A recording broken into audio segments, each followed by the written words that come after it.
इस video lecture में हम चैप्टर नंबर 3 जर्नल का जो लास्ट प्रैक्टिकल प्रॉब्लम नंबर 10 ये सॉल्व करने वाले हैं। तो इसका एक्सप्लेनेशन स्टार्ट करने से पहले मैं आपसे रिक्वेस्ट करूंगी कि अगर अभी तक आपने चैनल को सब्सक्राइब नहीं किया तो चैनल को सब्सक्राइब कीजिए एंड चैनल लिंक अपने फ्रेंड्स के साथ शेयर करना मत भूलिएगा। वीडियो को जरूर से लाइक कीजिएगा। सो डियर फ्रेंड्स, यहाँ पर है ना क्वेश्चन नंबर 10 में बोला कि जर्नलाइज द फॉलोइंग ट्रांजेक्शंस। आपको है ना ट्रांजेक्शंस को है ना जर्नलाइज करना in the books of Harbhajan and company की बुक में आपको जर्नल एंट्रीज पास करनी है फॉर द मंथ ऑफ 1 अप्रैल 2019 की महीने की। तो यहाँ पे कुछ बैलेंसेस दिए हुए हैं। तो बैलेंसेस ऑन 1 अप्रैल 2019 मतलब ये ओपनिंग बैलेंसेस है। तो इससे मिलता जुलता हमने 9th सम ऑलरेडी किया है। अगर आपने 9th सम का सोल्यूशन नहीं देखा है तो 9th सम को मैंने एक्सप्लेन किया है, देखिएगा। दोनों सम आप जरूर कीजिएगा 9th एंड 10th, क्योंकि थोड़ी सी सिमिलैरिटी है इनमें ओपनिंग बैलेंसेस को लेकर, ताकि आपके कॉन्सेप्ट्स है ना हमेशा के लिए क्लियर रहे। तो यहाँ पर कैश इन हैंड दिया है एंड कैश एट बैंक दिया है, फर्नीचर दिया है, लैपटॉप का अमाउंट दिया है एंड देन डेटर्स में संगीता एंड वीरू। तो डेटर्स का टोटल आपका 70,000। तो ये सारे के सारे जो है वो डेबिट बैलेंसेस है। तो ये डेबिट बैलेंसेस हुए और यहाँ पर है ना नीचे क्रेडिटर्स का बैलेंसेस दिया है, ये भी ओपनिंग बैलेंस है। गणेश रुपीज क्रेडिटर्स 10,000, गरिमा 40,000, तो 50,000 का क्रेडिटर्स एंड बैंक लोन 50,000। तो ये है ना ये दोनों के दोनों लायबिलिटीज है। और हमने ना प्रीवियस चैप्टर में हमने अकाउंटिंग इक्वेशन सीखे थे कि assets is equals to liabilities plus capital. तो वो ही मेथड फॉर्मूला यहाँ पे अप्लाई करना है। पहले आपको ये सारे के सारे अमाउंट्स है वो डेबिट में लिख देने हैं और फिर ये जो क्रेडिटर्स एंड बैंक लोन दिया हुआ है, total creditors and bank loan आपको क्रेडिट में लिखना है। तो आप देखेंगे कि आपको डिफरेंस दिखाई देगा कि भाई डेबिट का जब आप टोटल करोगे तो डेबिट का टोटल में और इसके टोटल में आपको डिफरेंस दिखाई देगा। तो जो डिफरेंस आप लोगों को दिखाई देगा, मतलब यहाँ पे जब आप डेबिट का टोटल करोगे तो 3,80,000 आपका आएगा और ये जो आपका टोटल है ये 1 लाख है। तो यहाँ पे जो डिफरेंस दिखाई देगा 2,80,000 का, उस 2,80,000 को आपको क्रेडिट में टू कैपिटल करके रिकॉर्ड करना है। तो वो कौन से बेसिस पे आप लोग करने वाले हो? तो ऑब्वियसली आपने ना सेकेंड चैप्टर में आपने सीखा है assets is equals to liabilities plus capitals. तो यहाँ पर ये जो क्रेडिटर्स एंड बैंक लोन ये लायबिलिटीज है, तो बचा हुआ जो होगा वो क्या होगा? कैपिटल्स होगा, क्योंकि ये सारे के सारे जो है जो डेबिट बैलेंसेस वाले ये आपके एसेट्स के कैटेगरी के अंडर में आते हैं। तो आपको इस तरीके से इससे लेकर पहली जर्नल एंट्री फ्रेम करनी होगी ओपनिंग बैलेंसेस को लेकर। उसके बाद आप आगे के जो ट्रांजेक्शन है उस पर मूव करोगे एंड 1 बाय 1 आपको सारे ट्रांजेक्शन सारे के सारे कैलकुलेशंस के साथ में आप लोगों को कंप्लीट करना होगा। तो इसका एक्सप्लेनेशन मैं आपको काफी डीपली देने वाली हूँ, तो वीडियो को ध्यान से सुनिएगा एंड समझने की कोशिश कीजिएगा। जो कॉन्सेप्ट्स मैं सिखा रही हूँ उन कॉन्सेप्ट्स को समझने की कोशिश कीजिएगा, रूल को अप्लाई करते हुए कॉन्सेप्ट्स को समझिएगा, ताकि आपको है ना फ्यूचर में कभी भी जर्नल एंट्रीज को फ्रेम करने में, जर्नलाइज करने में, ट्रांजेक्शन्स को आपको तकलीफ ना आए, क्योंकि ये आपका बेसिक है और बेसिक स्ट्रांग होगा तभी आप आगे कुछ कर पाओगे। मैंने 4th चैप्टर के सारे प्रैक्टिकल प्रॉब्लम्स आप लोगों के लिए अपलोड कर चुकी हूँ। तो इसके बाद में अगर आप मेरे चैनल पे नए हो तो आप है ना 4th चैप्टर के प्रैक्टिकल प्रॉब्लम्स एक्सरसाइज वगैरह भी आप है ना जल्द से जल्द कंप्लीट कीजिए, क्योंकि मैंने 5th जो चैप्टर है सब्सिडरी बुक्स मैंने ऑलरेडी एक वीडियो उसका अपलोड कर चुकी हूँ और ये सब कंप्लीट होने के बाद में मैं आगे उसी चैप्टर को कंटिन्यू करने वाली हूँ। तो हरी अप, समय अपना बर्बाद मत कीजिए, अपने करियर को बनाने के लिए लग जाइए, मेहनत कीजिए। तो मैंने फॉर्मेट इसका रेडी रखा है, ज्यादा अभी we will not talk more now, format ready रखा है। तो जल्दी से हमें ना ये जर्नल एंट्रीज पहले ओपनिंग बैलेंसेस वाली और इसके बाद 1 बाय 1 विथ एडजस्टमेंट जो भी हमको करना है हम जर्नलाइज करना स्टार्ट कर देते हैं। तो सबसे फर्स्ट यहाँ पे जो अमाउंट दिया, cash in hand 35,000, cash at bank 25,000 and furniture 1,50,000, laptop 1 lakh and जो डेटर्स का है वो अमाउंट है वो 40,000 एंड 30,000 हम सम अप करके लेंगे। तो टोटल 70,000 डेटर्स हम लिखने वाले हैं। और उसके बाद हम है ना इसमें क्रेडिट साइड में हम 2 क्रेडिटर्स कर इसका सम अप करेंगे, गणेश एंड गरिमा के अमाउंट का एंड टू बैंक लोन 50,000 और फिर बाकी जो डिफरेंस होगा उसको हमको कैपिटल करके रिकॉर्ड करना है। तो सबसे पहले जर्नल एंट्री हम ओपनिंग बैलेंसेस की, इन बैलेंसेस को क्या बोला जाता है? ओपनिंग बैलेंसेस की डिटेल दी है, तो इनके हेल्प से हमें पहली जर्नल एंट्री तैयार करनी है। तो 2019 अप्रैल 1 हम लिखेंगे bank account debit, cash account debit, पहले कैश है तो कैश अकाउंट डेबिट, अमाउंट 35,000।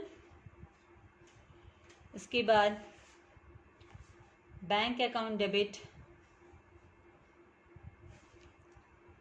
25,000, 60,000 हो गया यहाँ तक। फिर furniture account debit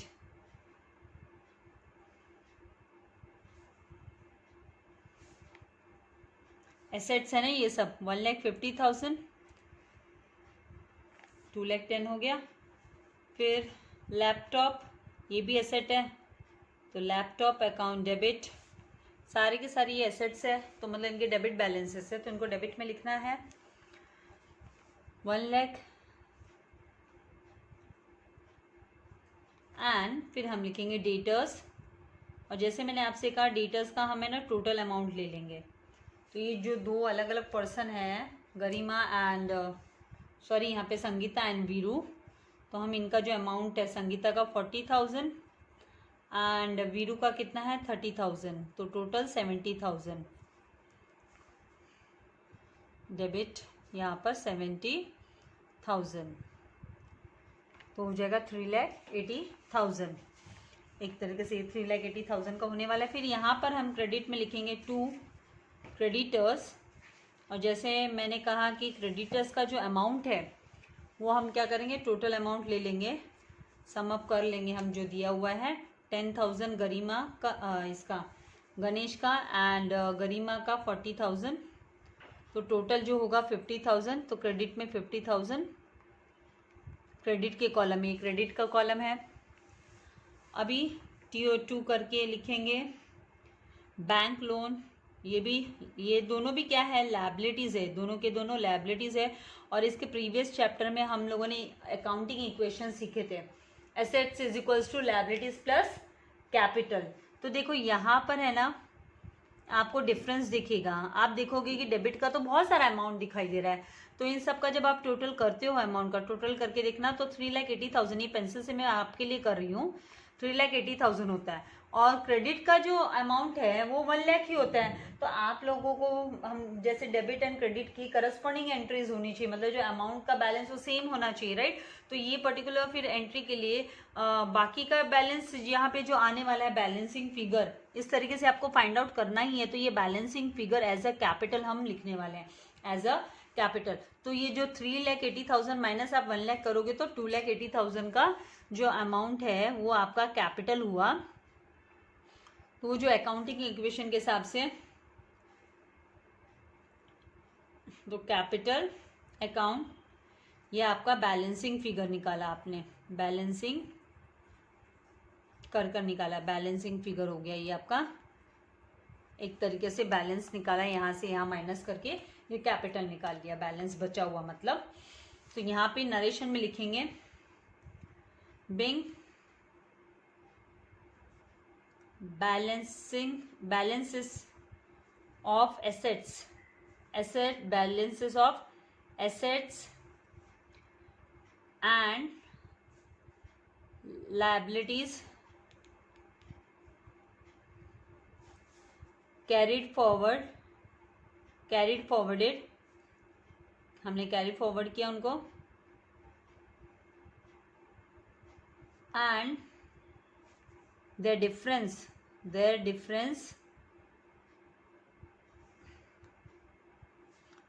is recorded as,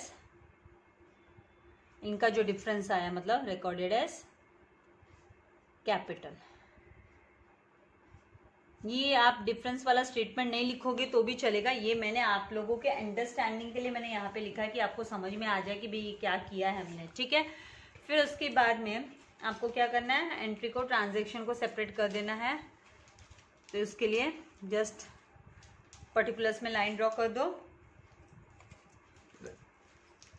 next जो आपका ट्रांजैक्शन है वो परचेसेस, सॉरी फर्स्ट को परचेसेस को लेकर के, purchase goods from Ajay Kumar से परचेस किया, वर्थ ₹2,50,000 का परचेस किया एट 10% ट्रेड डिस्काउंट। तो पहले हम 10% ट्रेड डिस्काउंट निकालेंगे एट द रेट ऑफ 18% का GST बोल रहे हैं। तो यहाँ पर 18% का GST भी हमको कैलकुलेट करना पड़ेगा।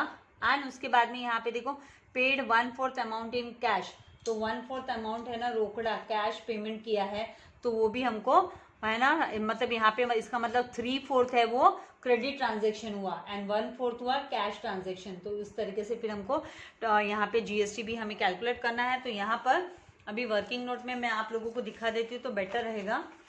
तो वर्किंग नोट हम नेक्स्ट पेज पे यहाँ पे वर्किंग नोट कर लेते हैं। वर्किंग नोट तो सबसे पहला जो 1 अप्रैल का वर्किंग नोट है, पहली डेट का ही, तो यहाँ पर हम कैलकुलेट करेंगे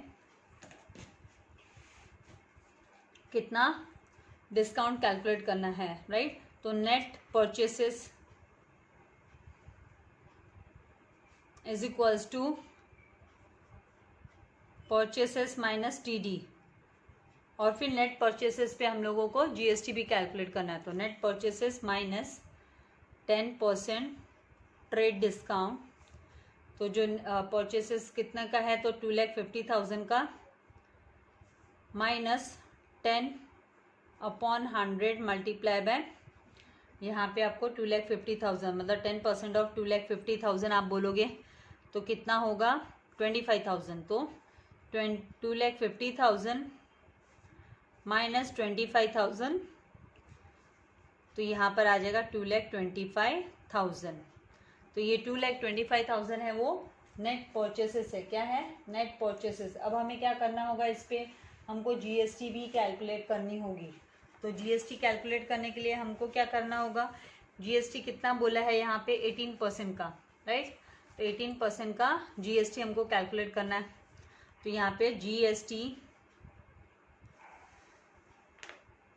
eight the rate of 18% is equals to 2,25,000 multiply by आपको 18, मतलब 18 अपॉन आप 100 करेंगे तो दिस 2 zeros गॉट कैंसल, और फिर बाद में आप 2 लाख यहाँ पे 2,250 को मल्टीप्लाई बाय आप 18 करोगे तो फिर यहाँ पे जो अमाउंट आएगा वो आएगा 40,500।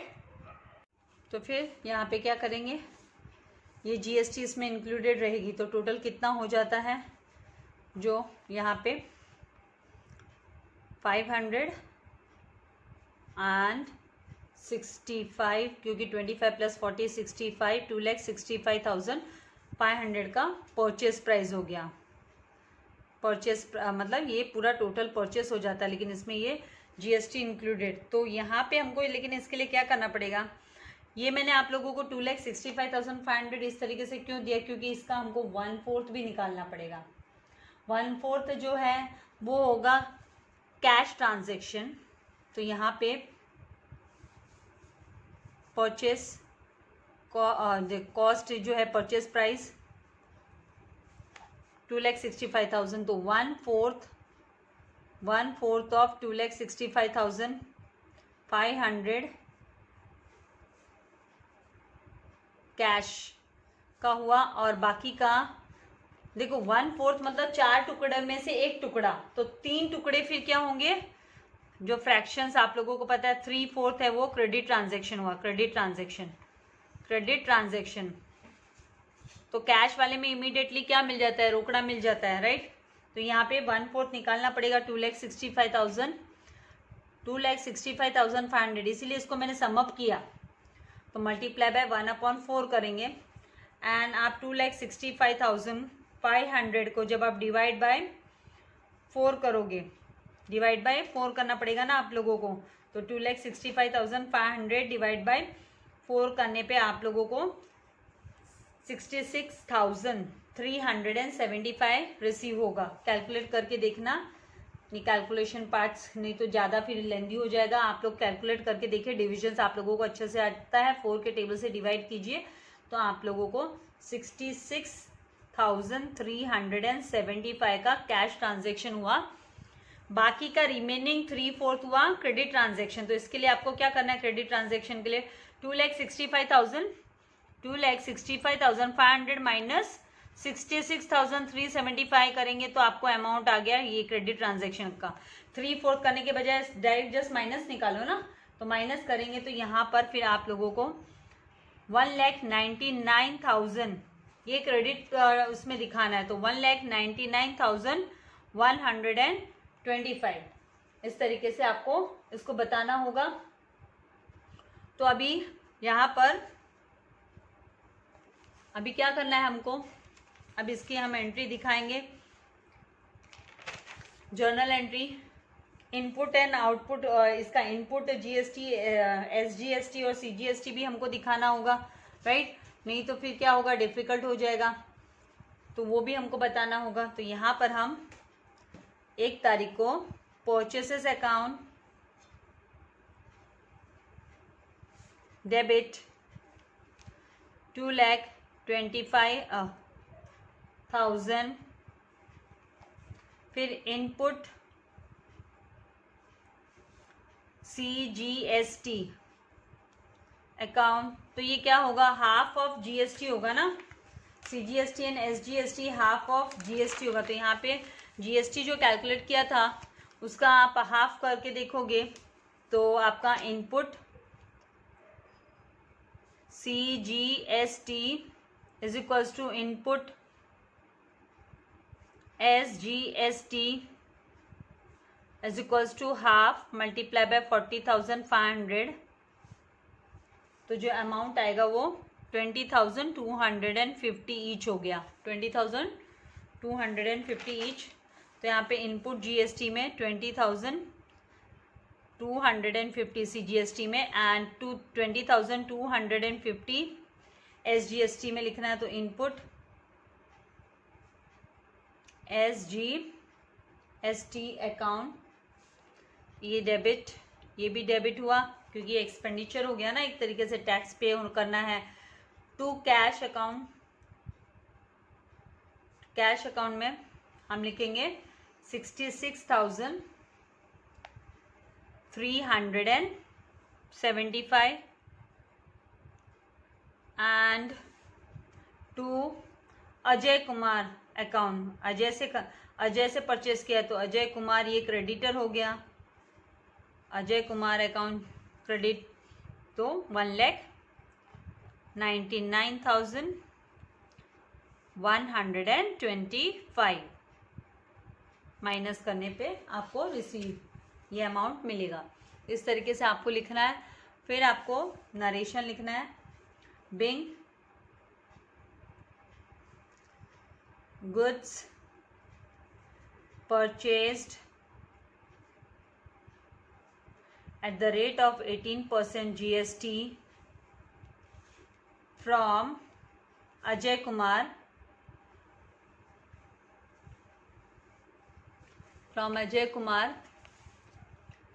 and 1/4 amount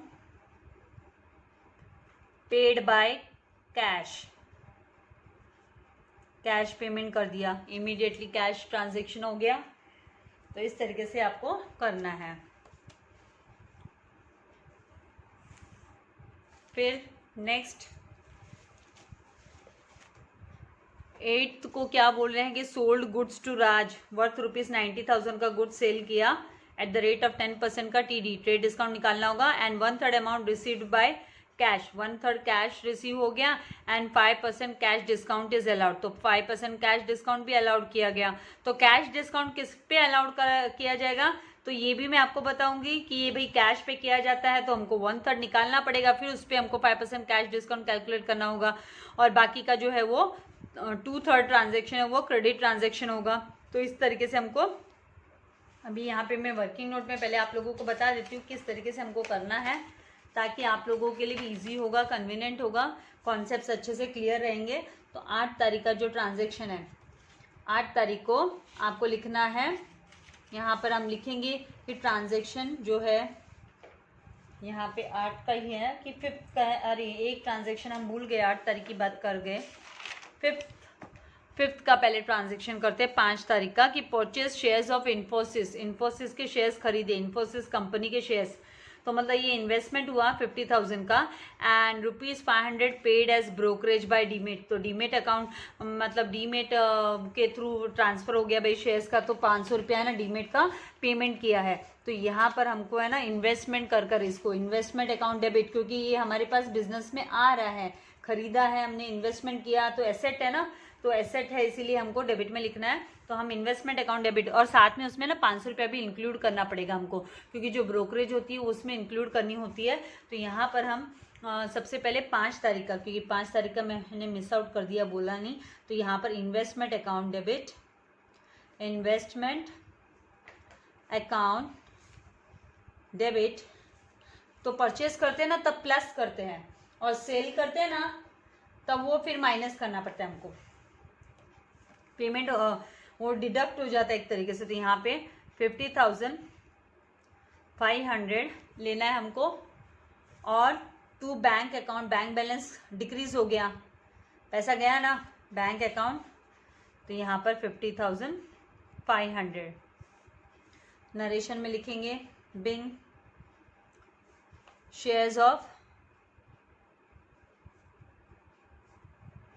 शेयर्स का मतलब क्या होता है, आप 11th स्टैंडर्ड के स्टूडेंट्स हो, थोड़ा आप लोगों को नया लगे तो, लेकिन 10th में तो आपने पढ़ा है, फिर भी इन केस आप लोग भूल गए हैं तो मैं आपको बता देती हूँ कि कंपनी में भागीदारी मतलब कंपनी में एक तरीके से फंड दिया, उसको इन्वेस्टमेंट बोला गया, कंपनी बदले में देगी डिविडेंड, फायदा देगी, बेनिफिट देगी, इसीलिए उस सोच में भाई इन्वेस्टमेंट किया गया। जैसे है ना कोई बैंक में पैसा जमा कराता है, सेविंग करता है ताकि उसको कुछ ना कुछ इंटरेस्ट मिले, तो यहाँ पर है ना डिविडेंड रिसीव होता है जो शेयर्स परचेस करता है कंपनी का, और कंपनी का भागीदार बन जाता है, एक तरीके से मेंबर बन जाता है।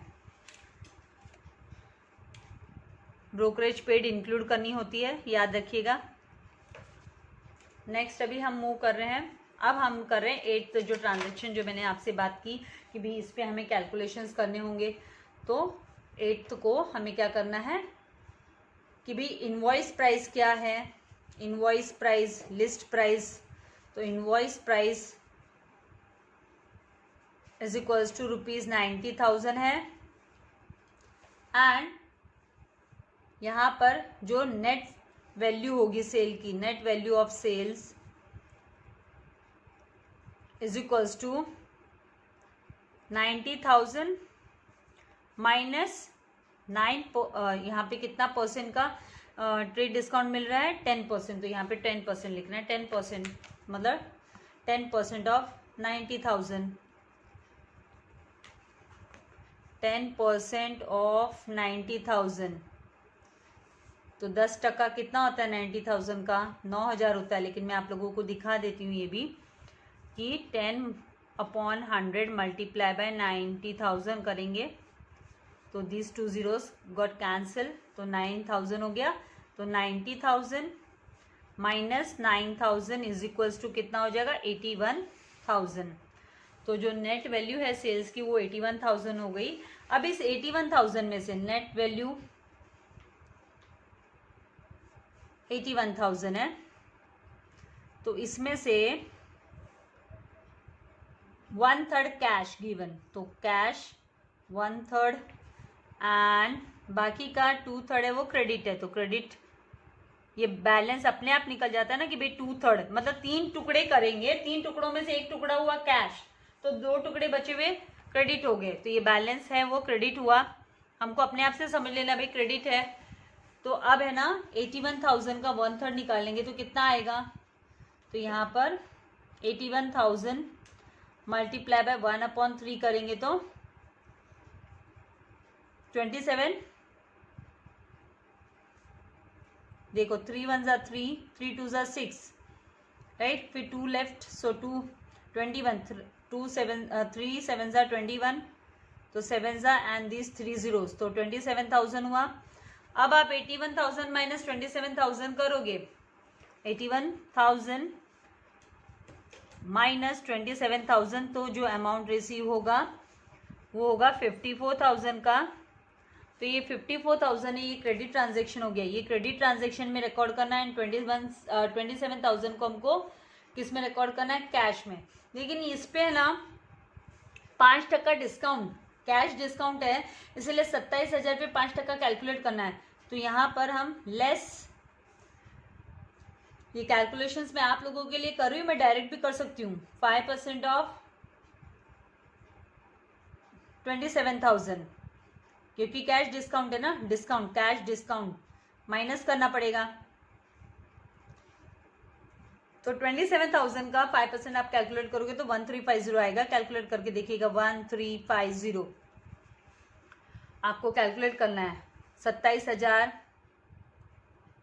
मल्टीप्लाई बाय 5/100 करो, दिस 20 गॉट कैंसल्ड, फिर 0 लिखा, 5 7 35 का 5 कैरी ओवर 3, 5 2 10 एंड 3 13, तो 1350 इस तरीके से आपको कैलकुलेट करना है।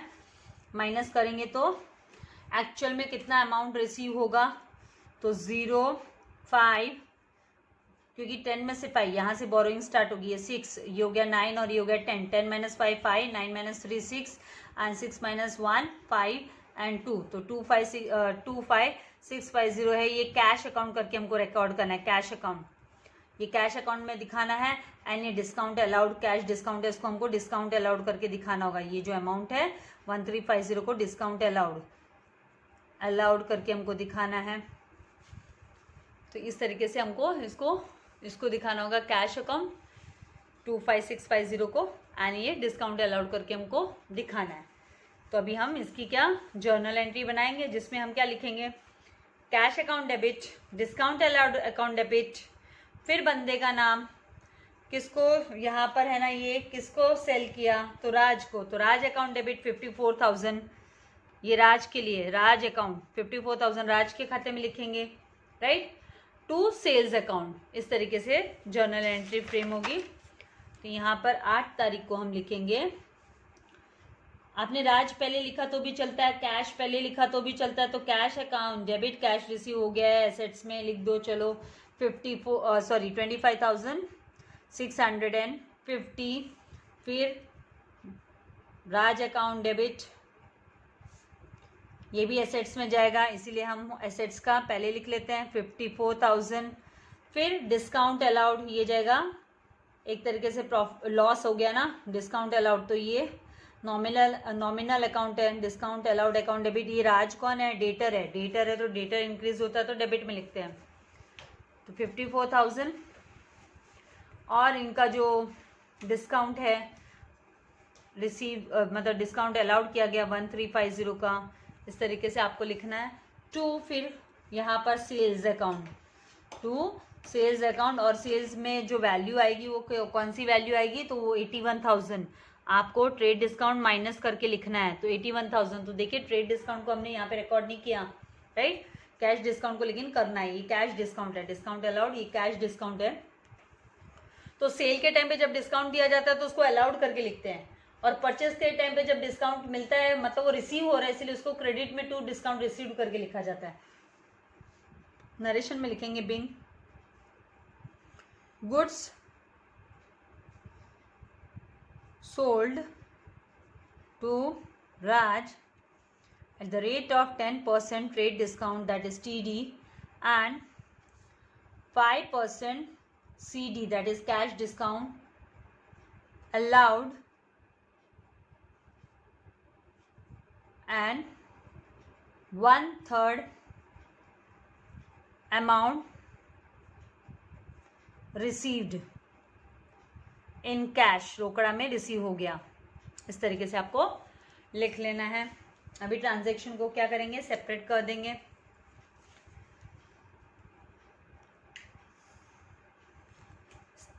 इसके बाद नेक्स्ट मूव करेंगे, तो 12 तारीख को यहाँ पे देखिए क्या बोल रहे हैं कि पेड हाउस रेंट पे किया 9,000 एंड ऑफिस रेंट पे किया 5,000। तो मतलब हाउस रेंट है उसको हम है ना ड्राइंग्स करके लिखेंगे। ये जो हाउस रेंट है प्रोप्राइटर का घर का, तो उसको ड्राइंग्स एंड ऑफिस रेंट को हम ऑफिस रेंट करके 5,000 रिकॉर्ड करने वाले हैं।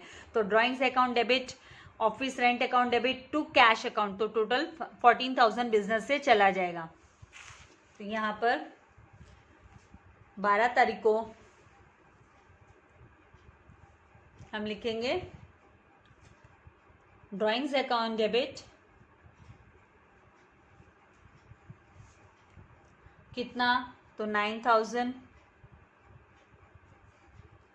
फिर ऑफिस रेंट अकाउंट डेबिट, इसको हम ओनली रेंट लिखते तो भी कोई इशू नहीं था, और ऑफिस रेंट लिखा है तो भी कोई इशू नहीं है। 5000 टू कैश अकाउंट, तो सम अप करने पे 14000। नरेशन में being office rent and proprietor's house rent paid, proprietor's house rent paid, इस तरीके से आपको लिखना है। ट्रांजैक्शन को कर देंगे सेपरेट। चीज़ों को समझ के करेंगे तो डिफिकल्ट नहीं है अकाउंट्स जरा भी। अभी कॉमर्स लिया है तो अकाउंट्स तो करना ही है, कुछ तो सोच के लिया होगा कॉमर्स कि भी लाइफ का क्या मोटिव है, क्या कहाँ आपको करियर कैसे बिल्ड करना है अपना, राइट। तो practice makes man perfect, practice करना है, समय देना है अकाउंट्स के लिए।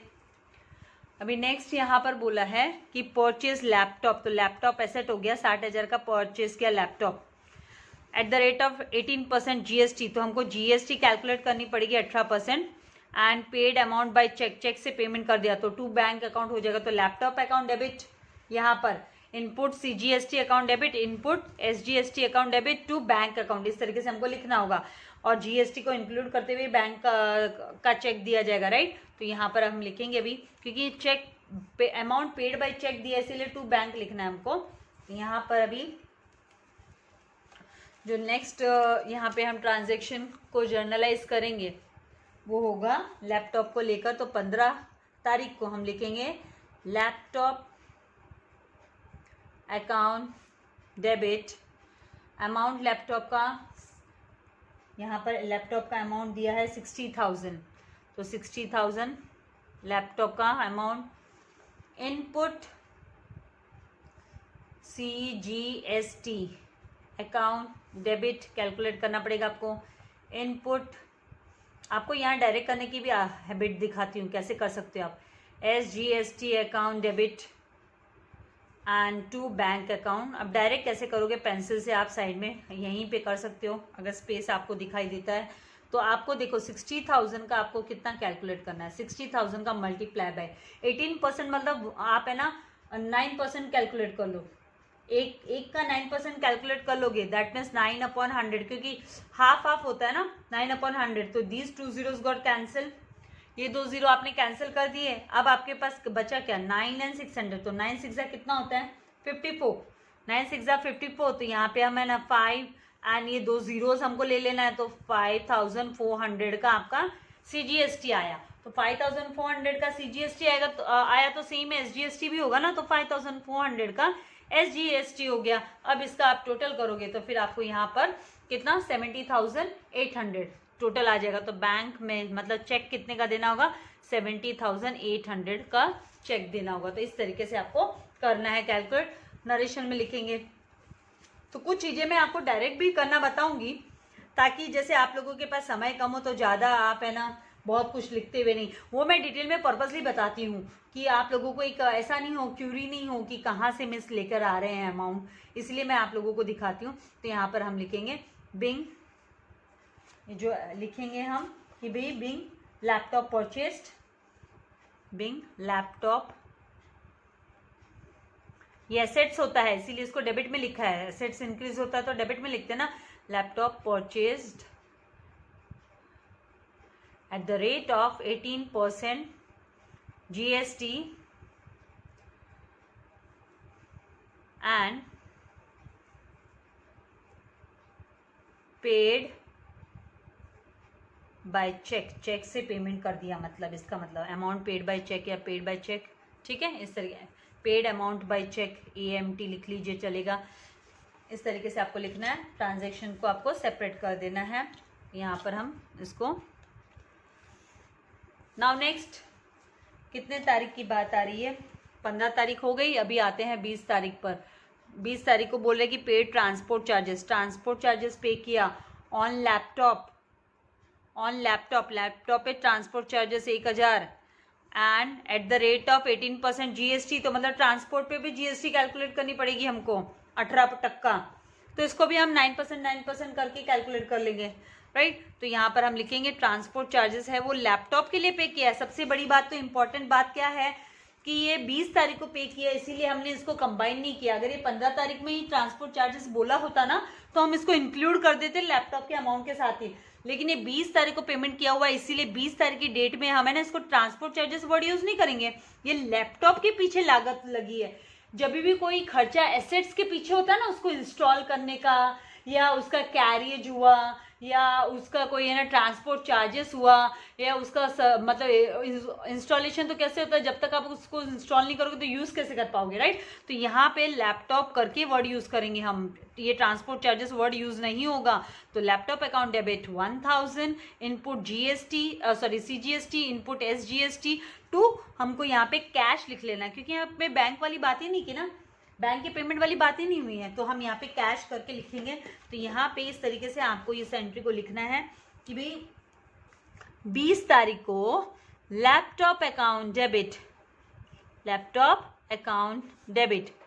तो जब भी है ना एसेट्स के ऊपर ये ट्रांसपोर्ट चार्जेस हो गया, फिर से रिपीट कर रही हूँ, एसेट्स पे जब भी कोई भी इंस्टॉलेशन चार्जेस हुआ, उसका कैरिंग का चार्जेस हुआ, कैरेज हुआ, तो वो सब है ना उसी में एसेट्स में इंक्लूड होता है, बाद में जाके उसकी कॉस्टिंग में इंक्लूड हो जाता है वो कि कितने का पड़ा हुआ एसेट। तो यहाँ पर 1000 लिख लेंगे। फिर इनपुट सीजीएसटी अकाउंट, तो इनपुट सीजीएसटी में हम क्या करेंगे 1000 का मल्टीप्लाई बाय 9/100 करेंगे तो कितना आया, दिस 2 zeros गॉट कैंसिल। यहीं पे ये वर्किंग नोट दिखा रही हूँ, तो 90 रुपीज़ हुआ, तो 90 रुपीज़ का सीजीएसटी हुआ, तो ऑब्वियसली 90 रुपीज़ का, क्योंकि मैंने 18 का आधा कर दिया, 18 का हाफ मतलब 9%, क्योंकि आधा आधा जाता है ना, आधा स्टेट गवर्नमेंट को आधा सेंट्रल गवर्नमेंट को। तो इनपुट एसजीएसटी अकाउंट, यहाँ पे मैं वापस कैलकुलेट नहीं कर रही हूँ, हम क्यों हमारा टाइम गवाया करें, हमें वर्किंग नोट पूछा थोड़ी ना है। फिर 2 हम यहाँ पे लिखेंगे कैश अकाउंट, क्योंकि बैंक वर्ड यूज नहीं किया, पेड वर्ड आ गया तो मतलब पेमेंट हो गया, तो कितना हो जाएगा टोटल 1180, तो 1180 इस तरीके से हमको लिख लेना है। हम लिखेंगे नरेशन में being transport charges paid, transport charges paid, ये पेंसिल से मैंने पर्पसली लिखा, ये ट्रांसपोर्ट चार्जेस मतलब ये लैपटॉप वर्ड यूज किया है, ट्रांसपोर्ट चार्जेस के बदले में लैपटॉप यूज किया है वर्ड हमने, paid for laptop at the rate of 18% GST, इस तरीके से आपको लिखना है। ट्रांजैक्शन को सेपरेट कर देना है, सेपरेट कर देंगे। उसके बाद में तो नेक्स्ट यहाँ पे जो है वो है कि भाई पेड कमीशन, तो कमीशन पे किया, किसको पे किया, ₹20,000 राम को पे किया। तो यहाँ पे राम से कोई मतलब नहीं है, राम का नाम नहीं लिखना है आपको। Commission account debit, commission paid किया है, पेड किया मतलब एक्सपेंसेस हो गया, पेड वर्ड से पता चला एक्सपेंसेस हो गया, तो commission account debit to cash account लिखेंगे हम 20,000, तो इस तरीके से हमको लिखना है। तो यहाँ पर 25 तारीख को हम लिखेंगे कमीशन अकाउंट डेबिट, ये एक्सपेंसेस है, पेमेंट किया है इसीलिए, तो एक्सपेंसेस को डेबिट में लिखते हैं 20,000 टू कैश अकाउंट 20,000, नरेशन में लिखेंगे बिंग कमीशन पेड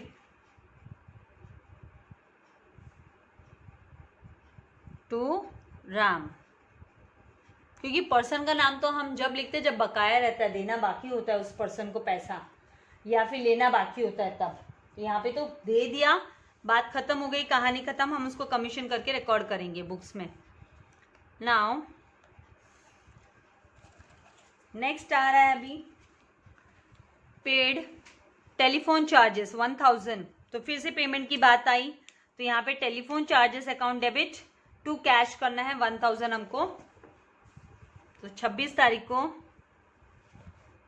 26 को हम लिखेंगे टेलीफोन चार्जेस अकाउंट, ये भी एक्सपेंसेस हो गया ना,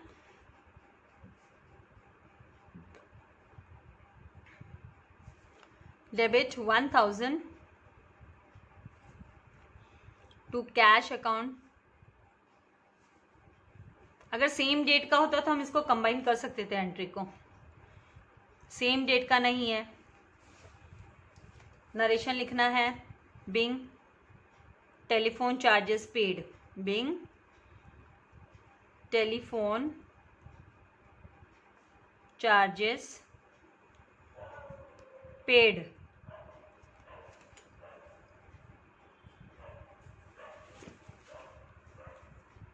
नेक्स्ट यहाँ पर transferred from private bank, private bank से ट्रांसफर किया प्रोप्राइटर के प्राइवेट बैंक से टू बिजनेस बैंक अकाउंट में, बिजनेस के बैंक अकाउंट में। तो ये है ना कैपिटल हो गया ना, प्रोप्राइटर के खाते से, पर्सनल खाते से ट्रांसफर हुआ, वो भी बिजनेस के बैंक अकाउंट में। तो मतलब है ना कैपिटल करके हम रिकॉर्ड करने वाले हैं इसको। तो हम लिखेंगे बैंक अकाउंट डेबिट, बैंक में आ गया ये, तो bank account debit to capital, क्योंकि प्रोप्राइटर के जगह पे हम टू कैपिटल अकाउंट लिखने वाले हैं। देने वाला कौन है? प्रोप्राइटर है, तो टू कैपिटल करके हम रिकॉर्ड करेंगे। तो नेक्स्ट यहाँ पर 28 तारीख का जो ट्रांजेक्शन है उसमें हम लिखेंगे कि भाई बैंक अकाउंट डेबिट, क्योंकि बैंक बैलेंस इंक्रीज हो रहा है बिजनेस का, बिजनेस के बैंक अकाउंट में आया। तो कितना आया? तो ये एडिशनल कैपिटल हो गया एक तरीके से, खाते से, उसके पर्सनल खाते से, प्रोप्राइटर के पर्सनल खाते से आया ये पैसा, तो टू कैपिटल अकाउंट करके रिकॉर्ड किया जाएगा ये 40,000 का। और नरेशन में हम लिखेंगे बिंग अमाउंट, AMT डॉट कर सकते हैं हम,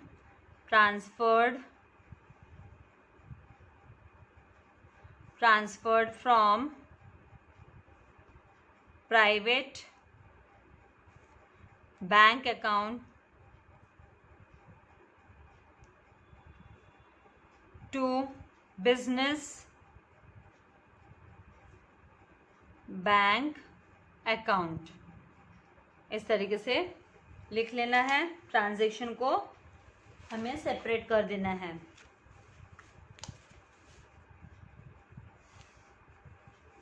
फिर नेक्स्ट जो ट्रांजैक्शन है वो है बॉट गुड्स फॉर ₹1,50,000। तो बॉट मतलब परचेस किया, तो परचेसेस अकाउंट डेबिट 1,50,000 एंड 12% का GST पे किया है।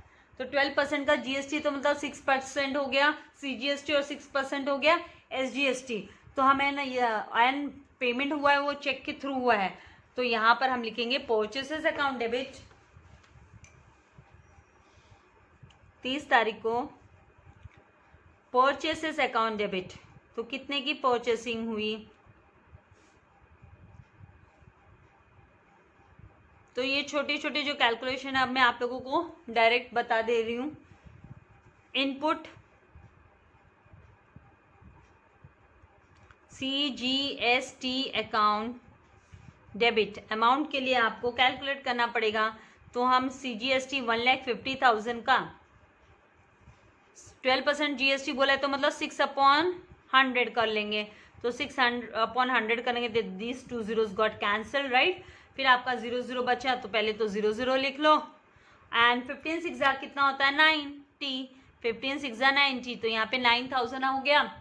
और 9,000 सेम आपका इनपुट SGST भी, क्योंकि दोनों हाफ हाफ होते हैं ना, मतलब सेम होगा ना। फिर यहाँ पे हमने हाफ कर चुके ऑलरेडी, 6% ले लिया हमने, एक बार कैलकुलेट कर लिया, बस हो गया। Input SGST account debit 9,000 to bank account, cheque payment किया है ना, इसीलिए बैंक बैलेंस डिक्रीज हो जाएगा बिजनेस का, to bank account.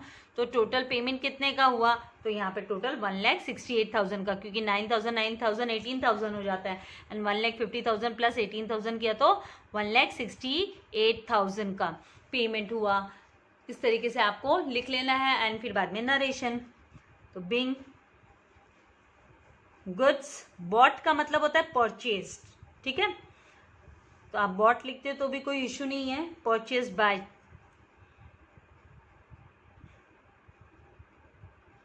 Check at the rate of 12% GST,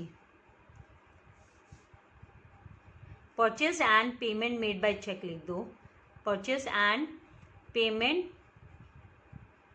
ये थोड़ा सा ऊपर लिख रही हूँ, मेड बाय चेक, क्योंकि ऐसे स्टेटमेंट अच्छा नहीं लगता है।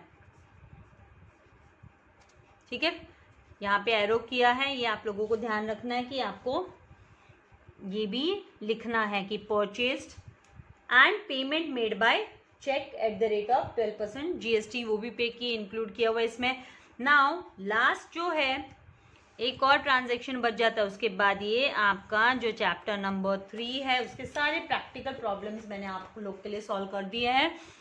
अब आप लोगों को फुल फॉर्म में प्रैक्टिस करनी है, बार बार करना है। नाउ 30th को फिर से एक्सचेंज अवर फर्नीचर, मतलब फर्नीचर एक्सचेंज किया भाई, 30,000 का फर्नीचर एक्सचेंज किया against a motor car, motor car के बदले में फर्नीचर दे दिया ऑफ द सेम वैल्यू का, मतलब 30,000 की मोटर कार। मुझे पता है रियलिटी में 30,000 की कोई मोटर कार आती नहीं है, हाँ सेकेंड हैंड हुई तो इसलिए वो मान के चल लो। तो भाई 30,000 के फर्नीचर के बदले में 30,000 की मोटर कार एक्सचेंज में ले ली, तो बिजनेस में तो मोटर कार आई, तो मोटर कार, ये बार्टर सिस्टम हो गया आपका। ये कंसिडरेशन भी चल जाता है कि एक हाथ गुड़ लिया दूसरे हाथ गुड़ लिया, सेम वैल्यू वाला, सेम वैल्यू है इसीलिए सेम वैल्यू का ट्रांजैक्शन हो गया। तो यहाँ पे हम लिखेंगे मोटर कार अकाउंट, यहाँ पे डेबिट क्या होगा, motor car account debit to furniture, furniture दे दिया उसके बदले में। तो इस तरीके से आपको 30 तारीख का जो ट्रांजैक्शन है वो रिकॉर्ड करना है। एक हाथ गुड्स दिया दूसरे हाथ गुड्स लिया, तो motor car account debit to furniture account, amount कितना 30,000 वाला, तो अमाउंट तो हम लिख रहे हैं ना, क्यों लिख रहे हैं, क्योंकि सेम वैल्यू, इतने की वैल्यू वाला, तो हमको अमाउंट की ट्रांजेक्शन तो दिखानी होगी। फिर नरेशन में लिखेंगे बिंग फर्नीचर आ फर्नीचर एक्सचेंज, मतलब है ना हरभजन ने अपना फर्नीचर एक्सचेंज किया, आ furniture exchange against motor car for business के लिए हुआ ना ये भी ट्रांजेक्शन। इस तरीके से आपको नरेशन लिख लेना है। एंड लास्ट में फिर आपको क्या करना है, टोटल करना है डेबिट एंड क्रेडिट का। और याद रखिए आपका डेबिट एंड क्रेडिट का टोटल सेम आना चाहिए, अगर सेम नहीं आ रहा है तो मतलब कहीं ना कहीं एरर हो गया है, तो वो आपको ध्यान रखना है। तो आपका जो अमाउंट है जो टोटल करेंगे आप, तो यहाँ पे अमाउंट आपका 11,21,980 आना चाहिए। कैलकुलेट कीजिएगा इसको टोटल करके, मैं नहीं दिखा रही हूँ। 11,21,980, यहाँ पर भी 11,21,980 अभी आपको चाहिए, तो आप इसकी स्क्रीनशॉट ले लीजिए। नहीं तो मेरा वीडियो देखते देखते आप सॉल्व करेंगे तो आपको और माइंड में सेट हो जाएंगे कि कैसे करना है, कैसे ट्रांजेक्शन्स को दिखाना है। एंड वीडियो को लाइक करना एंड शेयर करना मत भूलिएगा, और सब्सक्राइब करके बेल आइकन बटन को प्रेस कीजिएगा ताकि आपको लेटेस्ट वीडियो के नोटिफिकेशंस मिलते रहे। Thank you very much. God bless you all dear students.